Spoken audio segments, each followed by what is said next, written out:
today with Genesis 32, and we're going to talk about Israel. We're going to talk about his name. His name was Jacob. It was changed to Israel. So the people of Israel are the children of Jacob. It's just his name was changed. It is a person. Jacob is Israel. And Israel is a Hebrew word, and it means one who struggles with God. One who struggles with God or persists with God. On your notes, right underneath where it says the God of Israel, Genesis 32:33, it talks about, it's derived from these two words, sarah, to struggle, persist, and E-L is God, to struggle, to persist with God. So we were going to look at, and hopefully look at just the story, the history of it, of how the story comes to be. The whole Bible is this story pointing toward Jesus and the offer that we have to be with him and to tell others. So we have this introduction here, but we want to be aware, ever aware, that we too, God will bring us to a place of struggle, and that he wants us to persist in that struggle because there is value in the struggle. It doesn't mean that at the end of the struggle that we're just so changed that we don't even recognize ourselves. Everything is good. We're bad, now we're good. It doesn't work out like that. But it works out that because of Christ, that Christ is in us and he is doing a work in us. Like a plant grows, the seed of Christ is in us and is growing and is bearing fruit, the fruit of the Holy Spirit, that we become more loving, more patient, more kind. We become more like we have seen Christ to be. God, the disciples said to Jesus, well, could we see the Father? And he said, do you not realize that you who have seen me, you have seen the Father? He came to let us know what God was like.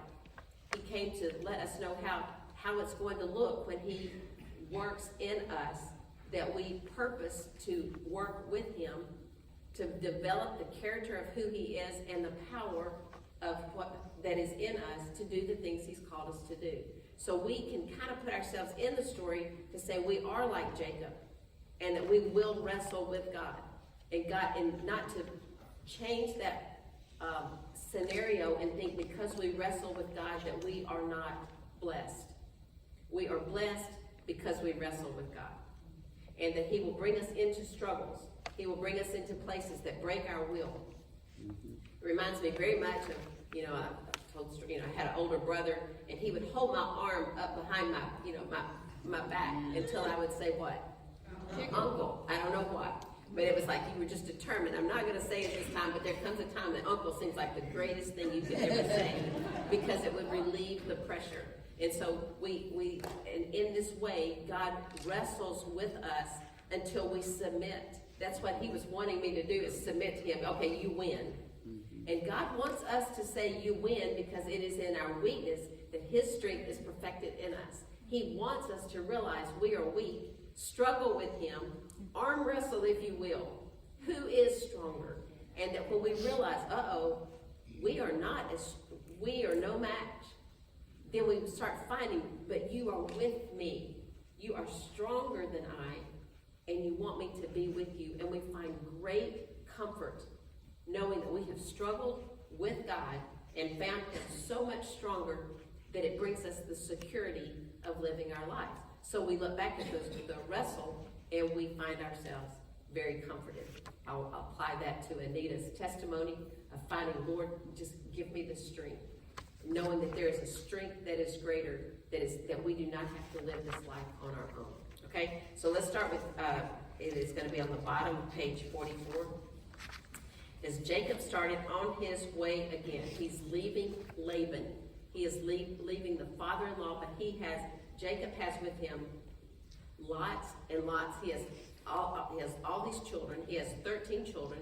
He has, in some way, 4 wives. 2 are concubines, but these four women that have been the mothers of his children. He has many, many, many goats, sheep, camels. So they are traveling a long way away from where they were. And he says they're starting on their way again, and angels of God came to meet him. And when Jacob saw them, he exclaimed, "This is God's camp." So he named the place Mahanaim.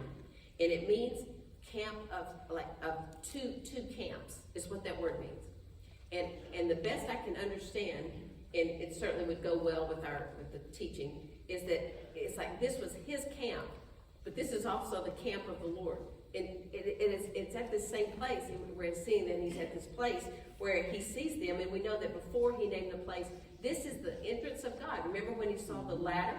And it was like, I have found the place, the ladder of God. Now, he's like, what are the, it seems like to me, he's saying, what are the chances I found the camp of the angels? It's like, this is, I am in these places, and of course we read it to know that angels are all places, and that Jesus is always that ladder to us. But he is saying this is this camp. I want you, if it's interesting to you, look on your sheet, page 1. We're going to be going to this sheet a whole lot because it has information on it that I think you're going to find interesting. Page 1, where it says Genesis 28. Y'all with me? Mm-hmm. Okay, so we're in Genesis 32, so we're going back to recount what we've learned in Genesis 28, and this is from 20 years before. So just from chapter 28 to 32 has been 20 years. Okay, and so he says this is what it says in Genesis 28:10. Meanwhile, Jacob left Beersheba and traveled toward Haran. He is leaving his brother. Okay, at sundown he arrived at a good place to set up camp and stopped there for the night. Jacob found a stone to rest his head against and lay down to sleep. As he slept, he dreamed of a stairway that reached from the earth up to heaven, and he saw the what? The angels of God going up and down the stairway. Now look at this next line. The Bible Knowledge Commentary says the expression, the angels of God, which is underlined in the two verses, Genesis 32 and Genesis 28. I underlined both of them in those two sections of text. That expression occurs only in these two places in the Old Testament. The angels of God, and they're with him. They're with Jacob, and he's saying, so when he was coming one direction, he sees these angels, and he's come back and he sees this camp of angels. And God is, I believe, he's showing him, I was with you going out, and I am with you coming in and going out. And that we want to be sure that we are very secure in knowing that God is with us. He does not leave us. And that he wants us to come in and find pasture, to go out and find pasture. He wants us to be able to feed and know that he is our shepherd, that he is with us. Okay, so let's go back to your scriptures. And he says in verse 3, Jacob sent messengers ahead to his brother Esau. Okay, now this is the setup for this. He left because he had deceived his brother badly twice. He had lied. He had wrestled with that whole issue. He lied to his father. His father said, who are you? You don't seem like you are who you say you are. And he's like, no, I'm Esau. And he just out and out lies to his father. He deceives this brother. He deceives Esau. And so the mother says to him, why don't you go, the mother Rebecca says, why don't you go and stay with my brother? Stay there until I call for you, because your brother is going to kill you. And I don't want to lose you both in one day. Just go away. And when I can tell that things are peaceful, I will send for you. And I just want you to know, he never got that message. No. There was no message like that. And so in his mind, he believes that there's still this, he wonders if there's not this animosity. And God has told him to return. But he had told him when he saw the ladder, the angels descending, he had told him, I am with you and I will bring you back to this place. And he also said, remember, I'm giving you this land and these descendants, this land. So he had to return to this land. But you would think that maybe he was thinking, well, maybe Esau will come to me one day. Maybe Esau would die. Maybe there wouldn't have to be a reconciliation. Isn't that how we do? How is this going to be reconciled? I don't know. Maybe, and we go through all these scenarios of how this, in our lives, how conflict could possibly end up okay. How this story could end well. Well, he's going back now, and so I just want you to feel the angst of this, because this is as if someone has taken your inheritance, they've lied to the father, but it's so much deception for you, and it has affected your life.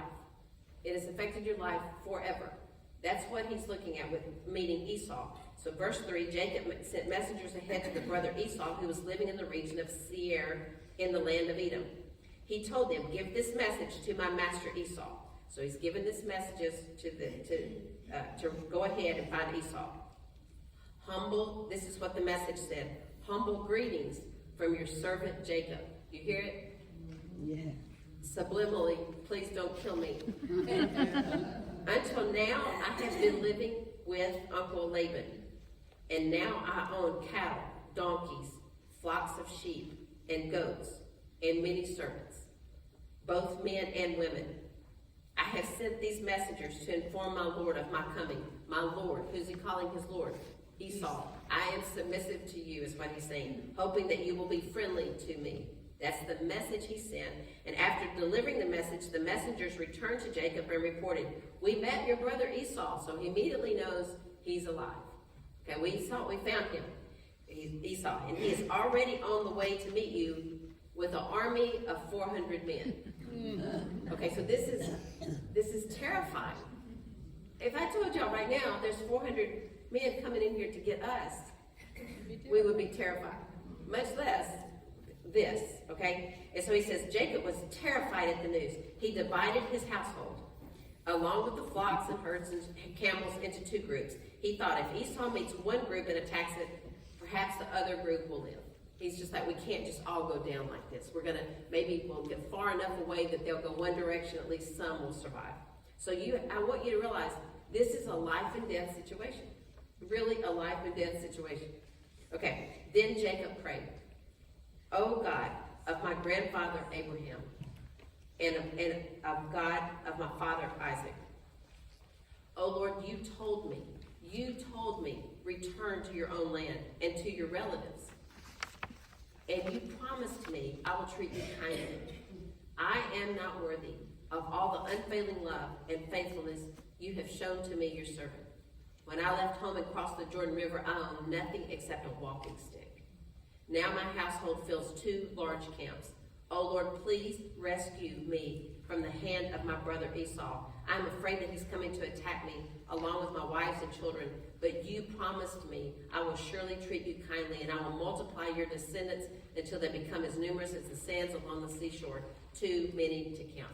Okay, so what he's doing is what we want to learn from this, is he is making a physical problem a spiritual problem. He is taking physically what is right in front of him, that it just looms so large, it's very traumatic. And he is taking that to realize, this is in your hands, Lord. And he is submitting to the Lord. He is going to do, we're going to see, he's going to do what he can physically, but he is realizing, Lord, it's in your hands. And so that we would be able to submit our problems, the things that loom large over us, that we would be able to say, Lord, we are not deserving of what you will do for us, but you alone are worthy, Lord. And we want you to have your will. But we're going to put you into your remembrance of your word, because we are going to remember what the word of God says. Lord, you will not leave me. You will not forsake me. Lord, what can man do to me if you are with me? Teach me how to humble myself. Be Jesus in me. May I die to myself that you would be seen. And where there is conflict, would you indeed resolve that in a way that glorifies you? That he's putting him in remembrance. He says, you are the one. I'm following you, Lord. You are the one who told me to return. I'm between really a rock and a hard place with Laban. Now you've got it in the middle of this, and now you've got to go back. And I know, and he's saying, I know I've done wrong. And that's a great place for us to start. Because we don't just come to God when we've done everything right. And to say that, okay, I think you're going to help me now because I'm in the right. But to be able to say, I'm in the wrong. And Lord, I need you. And to find him faithful is a place that we find, oh, it is so great to have a God, a father like this. Verse 13, Jacob stayed where he was for the night. Then he selected these gifts from his possessions to present to his brother Esau. It's like, I'm going to present these gifts to him. And it's interesting to me how he thinks. He's going to do it in waves. Yeah. Isn't it great? Instead of just showing up at one time, it's like, okay, this is good. Oh, there's some more. Oh, well, there's even some more. And maybe this will kind of whittle down Esau's heart, too. Maybe it will soften it like wax, He says, so he sent to him 200 female goats, 20 male goats, 200 ewes, 20 rams, 3 female camels, 30 female camels with their young, 40 cows, 10 bulls, 20 female donkeys and 10 male donkeys. Can you imagine this group that is traveling? This is a portion of what he's giving away. This is not the whole of this. You have all these people, and you have all of this. I mean, you're talking about an entourage. Here they come.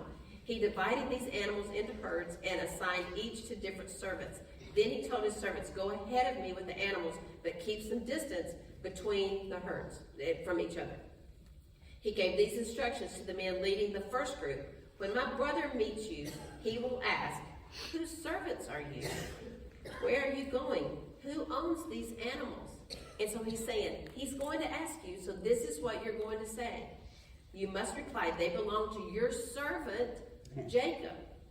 Do you see? I mean, he's doing everything he can because this is a serious situation. You must reply, they belong to your servant Jacob, but they are a gift for his master Esau. Look, he is coming right behind us. Speaking of Jacob is behind us. He's coming, but these are for the servant Esau. And Esau will see this, he's presenting this to me. He has stolen from me, but he is offering some restitution. Verse 19, Jacob gave the same instructions to the second and third herdsmen and to all who follow behind the herds. You must say the same thing to Esau when you meet him. So when Esau gets to the second one, he's going, who are you? Where are you going? Oh, well, this is from on the third one. Oh, he's like, okay. Then Esau sees what he's doing, right? He has set these three up to show him. Esau sees he is going out of his way to make peace. Okay, and Jacob is right behind us. Jacob thought, I will try to appease him by sending gifts ahead of me. So he has prayed. He has humbled himself before God, and he is humbling himself against his brother, before his brother.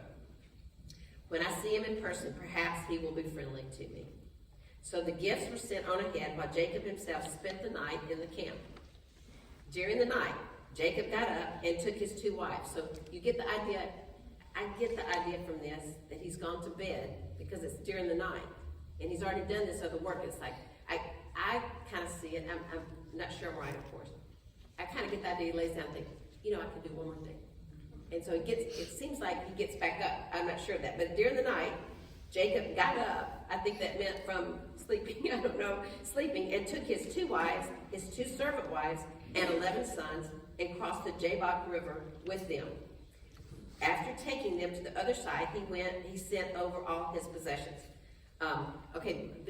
Benjamin had not been born, but Dinah had, and so the whole thing is called sons. So those are the 11, okay? This left Jacob all alone in the camp. So he gets up, he goes and separates them, and then, so that leaves him.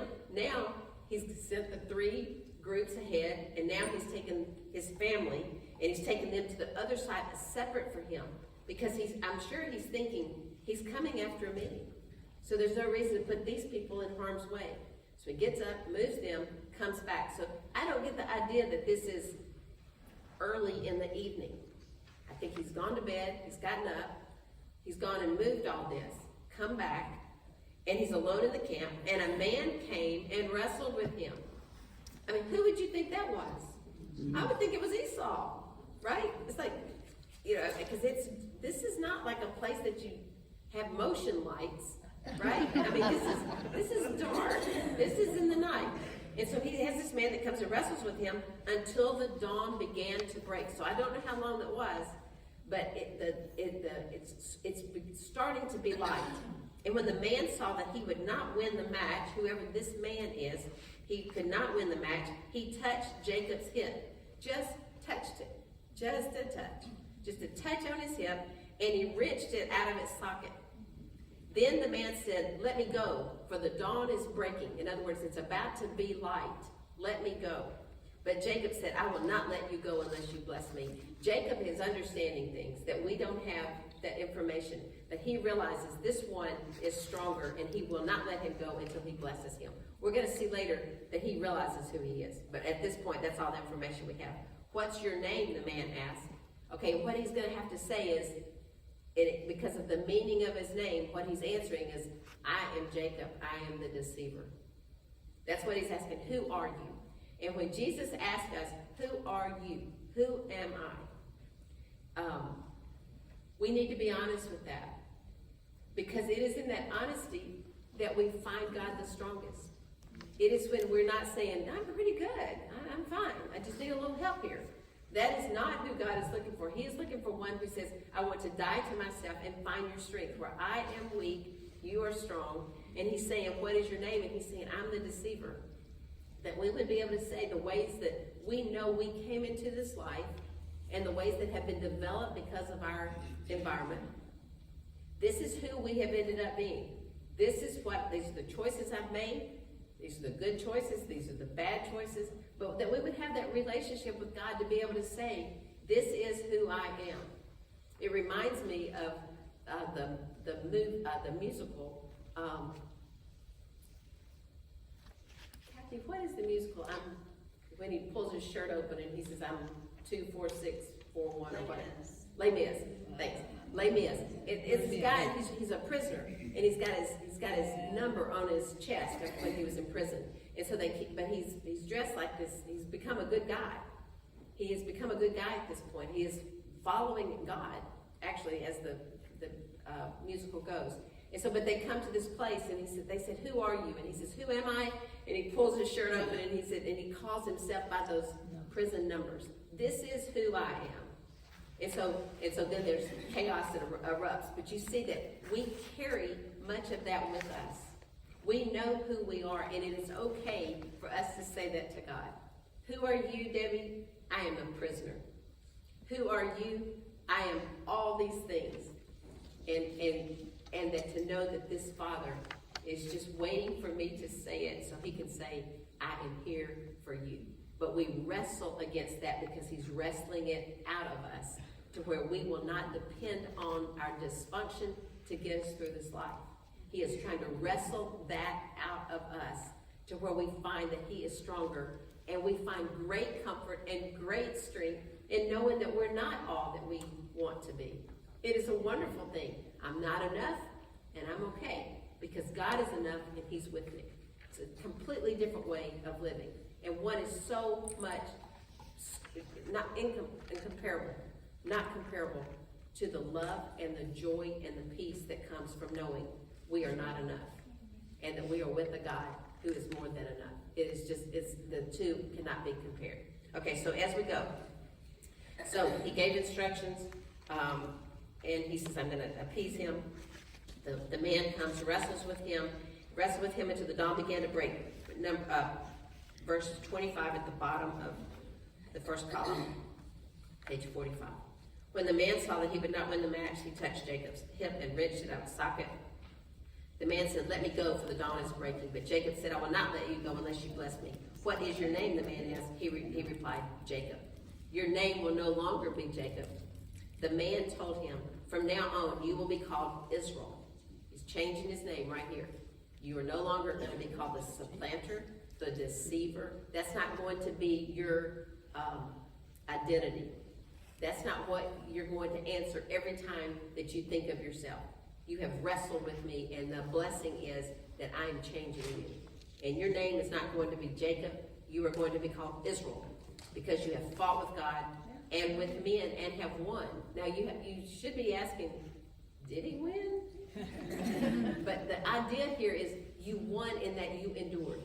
Yeah. You held on for that blessing. You did not just say, okay, uncle.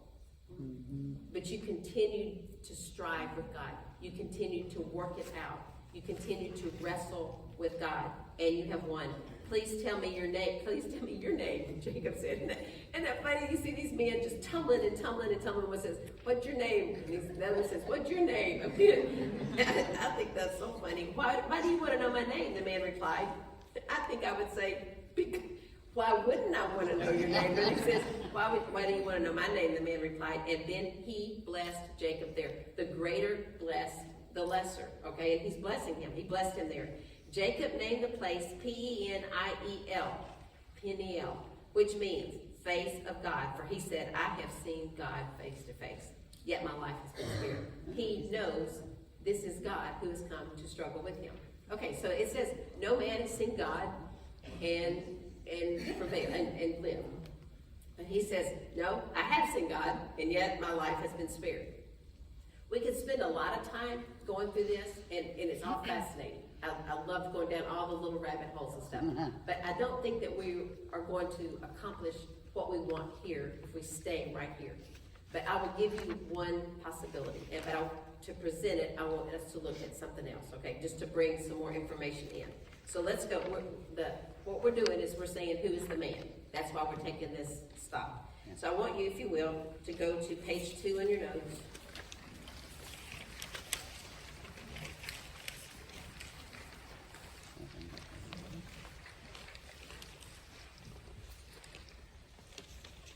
And I want you to look at Hosea 12:1 at the bottom of page 2. Y'all good? Mm-hmm. See it? Okay. The people of Israel, this is what Hosea is saying. This is years and years later. And the people of Jacob now have turned, they've grown up, there's so many of them, but they've turned away from God. And so he's going to reference, Hosea the prophet is going to reference the story we just read. And he's going to call this messenger an angel. Okay, so here we go. The people of Israel feed on the wind. They chase after the east wind all day long. They pile up lies and violence. They are making an alliance with Assyria while sending olive oil to buy support from Egypt. In other words, they're going everywhere to find the strength. They're going to these other countries, and they're just chasing after the wind. Verse 2. Now the Lord is bringing charges against Judah, speaking of this place, these people. He is about to punish Jacob for all his deceitful ways and pay him back for all he's done. Even in the womb, Jacob struggled with his brother. So he's going to have a play on this struggle. In the womb, he struggled. He wrestled. When he became a man, he even fought with God, wrestled. Yes, he wrestled with the angel and won. So look at verse 3. He says, when he became a man, he even fought with God. You see it? Mm-hmm. And then he says, yes, he wrestled with an angel and won. Got it? Yeah. God, angel, okay. He wept and pleaded for a blessing from him. There at Bethel, he met God face to face. That's Peniel. Remember, he said, I'm going to name this because it means face to face. There at Bethel, he met God face to face. And the Lord God of heaven's army, the Lord is his name. So now come back to your God. Act with love and justice. Always depend on him. But no, the people are crafty. In other words, it goes on. But we're looking at this to say, who was this? So I want you to, I thought it was just so interesting. Look at page 3. Because this teaches this better than I can teach it. So we're going to read this. First, F-I-R-M, and what I looked up was, what does Israel mean? That was what I Googled, or whatever I did. And this is an article I found from an article, F-I-R-M. First, who is Jacob wrestling? In this account in Genesis, a man wrestled with him. Yet in Hosea 12:4, it says he wrestled with an angel. But then this man, angel himself, as he changed Jacob's name, said that Jacob wrestled with God. Now this is where this is going to go, is that this is possible, that this is Jesus who came to wrestle. It was God, but he was sent as a man to wrestle with him. Do we have to believe that? No, we don't. But just to know that God wants us to wrestle, and it is possible. Just like there was another man in the fire with Melchizedek, with the different stories that we have. It is very possible that was a pre-incarnate Jesus who he wrestled with God. Okay, so he says, okay. Afterwards, this is the second paragraph of in page 3. Afterwards, Jacob named that place Peniel because I have seen God face to face. Yet my life has been preserved. So just to clarify, Jacob wrestled God, but in the form of a man. Yet, like an angel, he brought a message from God to change Jacob's name and character. This man, God, sounds familiar. It's one who came from God, who is God, who brought a message, is what this is saying. Secondly, we aren't sure exactly what happened. The word used for wrestle is a bit of a mystery verb in biblical Hebrew. It only appears twice in the Bible, this word wrestle, in verse 24 and 25. The root is connected to dust particles, which could mean rolling in the dust.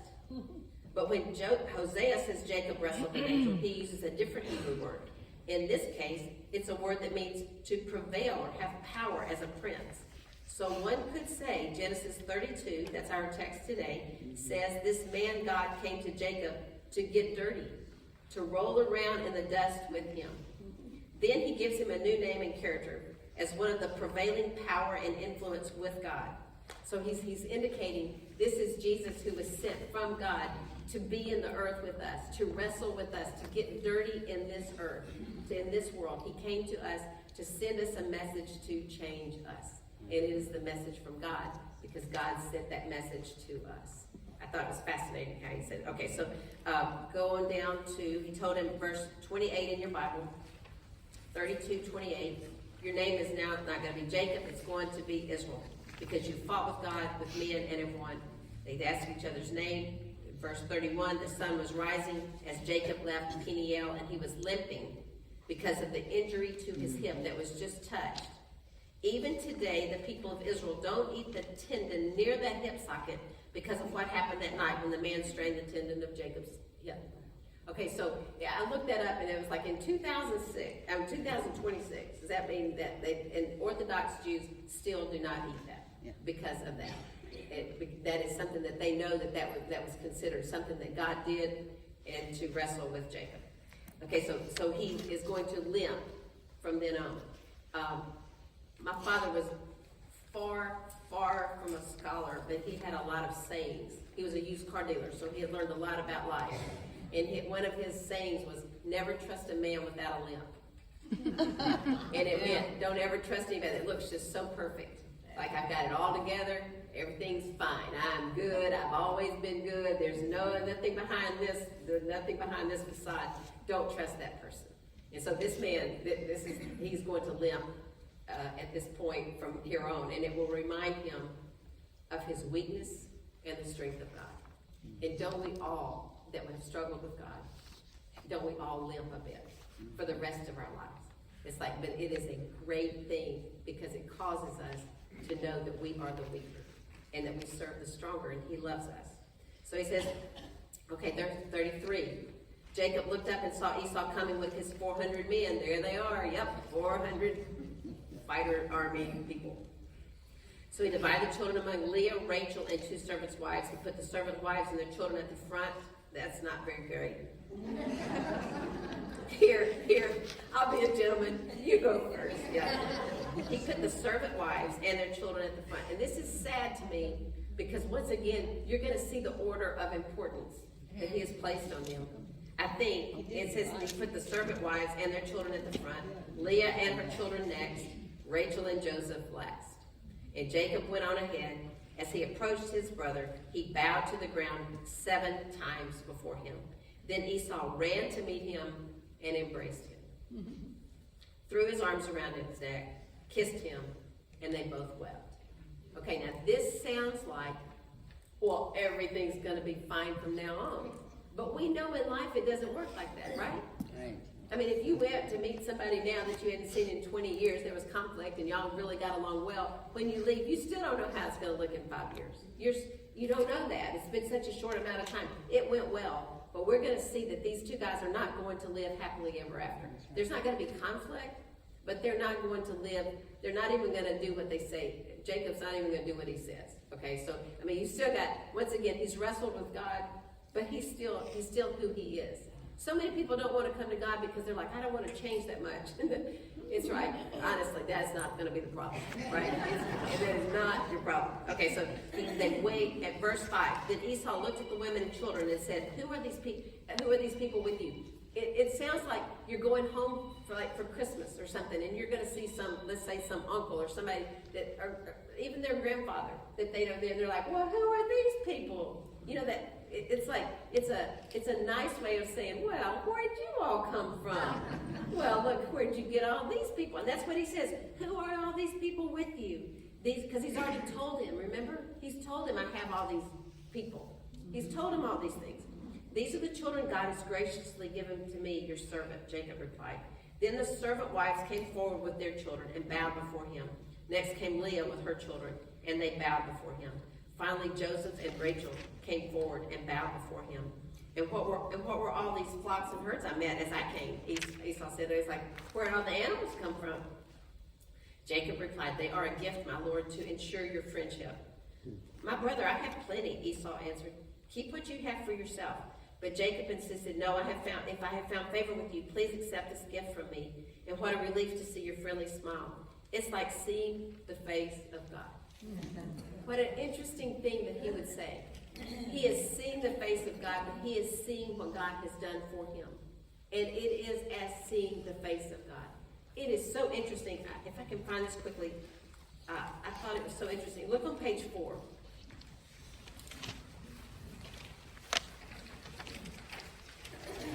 Look at the top where it says verse 30. So page 4 on your notes, verse 30 at the top of the page. Jacob named this place where they wrestled Peniel, meaning face of God.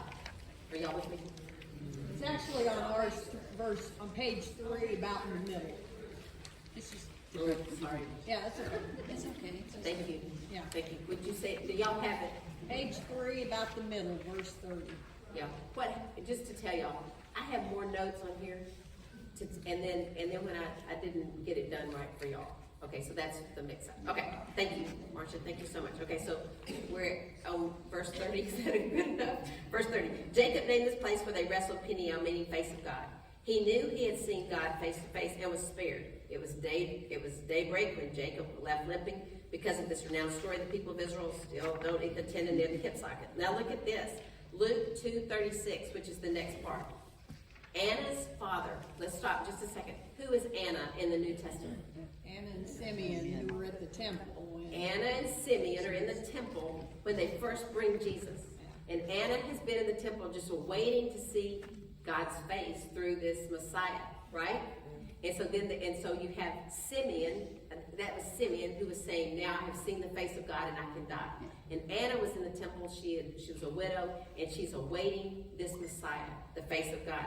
Anna's father's name is Phanuel, which is the name God gives to the place where he wrestled with God. It is the same word, and it means face of God. She says, I have seen the face of God, because she's seen Jesus. And this one who has wrestled, he's saying, I have seen the face of God. And that we want to be able to say, it is through our struggles that we see God more clearly. It is through the realizing that we are not deserving, that we are, in fact, we are contrary many times to the way that God wants to do things. And that we have seen the face of God, the one who is so merciful and loving toward us, who says, come to me, instead of saying, you all come to me except you, and I need you to stay out there, and we're going to talk for a while, and then you're not going to come in. The only time that ends up being a break is at the end of life. There is a day when it is too late to return. But the scriptures are very clear. Today is a day you can return. It says, what day is that going to be? It's today. That this is the day that the Lord wants us to come to him and know that we are accepted. And that we who are in need are invited to come boldly before the throne. What a great thing. That we are the one that are desperate for God, and we are the one that God is saying, yes, you are the one I'm looking for. So he says they wrestled with God. So just as Jacob came face to face with God, the daughter of Phanuel comes with the face to face with God as she looks at the ultimate son of Jacob, Jesus. That this is the one who the whole Bible is about. Okay, so let's go on down to let's see. Let's go to okay, so go to, if you will, verse 10. He says, I found favor with you. Please accept this gift. And what a relief it is to see. It is like seeing the face of God. Please take this gift I have brought you. For God has been very gracious to me. I have more than enough. And because Jacob insisted, Esau finally accepted the gift. Well, Esau said, let's be going. I will lead the way. But Jacob replied, you can see, my lord, that some of my children are very young, and the flocks and herds have their young too. If they are driven too hard, even for one day, all the animals could die. Please, my lord, go ahead of your servant, and we will follow slowly, at a pace that is comfortable for the livestock and the children, and I will meet you at Seir, which is where he was coming from, where Esau was coming from. All right, Esau said, but at least let me assign some of my men to guide and protect you. And Jacob responded, that's not necessary. It's enough that you've received me warmly, my lord. So Esau turned around and started back to Seir that same day. Jacob, on the other hand, he went a different direction. A completely different direction. And he went to Succoth. I don't think I'm saying it right, but it's Succoth. And sometimes, even in Jackson, you will see that there is a festival of Succoth. you'll see it like in North Park or something, that there'll be people that will still celebrate, and they are celebrating that God protected the Egyptians by letting them live in booths, by shelters. And so they will go for this time and they will build these shelters and stay there, remembering that God was faithful to the Egyptians during that time. So that's where this word comes from, S-U-C-C-O-T-H. It means a booth, a tent of sorts. There he built himself a house. He made shelters. These shelters are this S-U-C-C-O-T-H for his livestock. That is why the place was named Succoth, which means shelters. Later, having traveled all the way from Paddan-aram, meaning after he left Laban, Jacob arrived safely at the town of Shechem in the land of Canaan. There he set up camp outside the town. Jacob bought the plot of land where he camped. This is in Canaan, and he's buying the land from the family of Hamor, H-A-M-O-R, the father of Shechem. So this is interesting to me because there's a town of Shechem and there's a man of Shechem. I think they probably named the place after himself, right? The father of Shechem for 100 pieces of silver. And there he built an altar and he named it, "This is the God of Israel." So that we would leave today, we would be able to say that if we set up some sort of thing for us to remembrance, I remember, put a rock on top of a rock and said, "This is going to remind me. I serve the God of," and put your name there. He was saying, this is the God of Israel, meaning a people that were coming, but it was also his God, that he had found a God to be faithful to his promises in spite of who he is. Okay, and we find a God who is very faithful in spite of our unfaithfulness. And that's what makes us want to serve him, want to love him, grateful to him for his abundant kindness. Okay, so let's look at